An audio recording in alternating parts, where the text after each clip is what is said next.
আসবেন আর একটা ঝড় তুলে দিয়ে যাবেন, এটাই আসলে গ্লেন ম্যাক্সওয়েলের চরিত্র।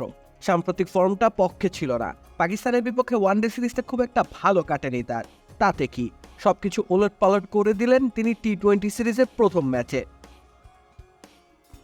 বৃষ্টির বাগড়ায় অপেক্ষার প্রহর দীর্ঘ হয়েছে, ম্যাচ মাঠে গড়াবে কিনা তা নিয়ে ছিল সংশয়। অবশেষে বৃষ্টির মেঘ সরে গিয়ে 7 ওভারের ম্যাচ মাঠে গড়ালো।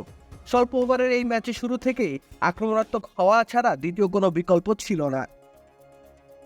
জেক ফ্রেজার ম্যাকগার্ট সেই কাজটাই করতে চাইলেন, কিন্তু টেকসই হয়নি তার ব্যাটের ঝড়। দ্রুতই 22 গজে নামতে হয় ম্যাক্সওয়েলকে। তরুণ ম্যাকগার্টকে রীতিমতো একটা দীক্ষা দিলেন কি করে আগ্রাসী ব্যাটিংটা করতে হয়। ইনিংস শুরু করেছেন তিনি একটা রিভার্স সুইপ দিয়ে, 4 রান দিয়ে খাতা খোলেন ম্যাক্সওয়েল। পাকিস্তানি বোলারদের তোপকে উল্টো দিকে পরিচালিত করেন তিনি। 19 বলে ছোট্ট একটা ইনিংস খেলে গেছেন ম্যাক্সওয়েল।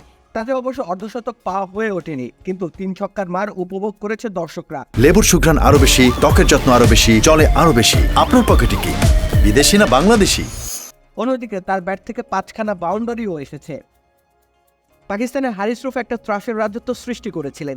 সেই রুফের 1 ওভারে 2 ছক্কা সহ 17 রান একাই সংগ্রহ করেন ম্যাক্সওয়েল। কিন্তু আফসোস, ইনিংসটি আরেকটু লম্বা তিনি করতে পারেননি। দিনটা যে তারই ছিল, আরেকটু টিকে গেলেই পাকিস্তানের ধরাছোঁয়ার বাইরে চলে যেতে পারত অস্ট্রেলিয়ার সংগ্রহ। রাকিব হোসেন রুম্মান, খেলা 71।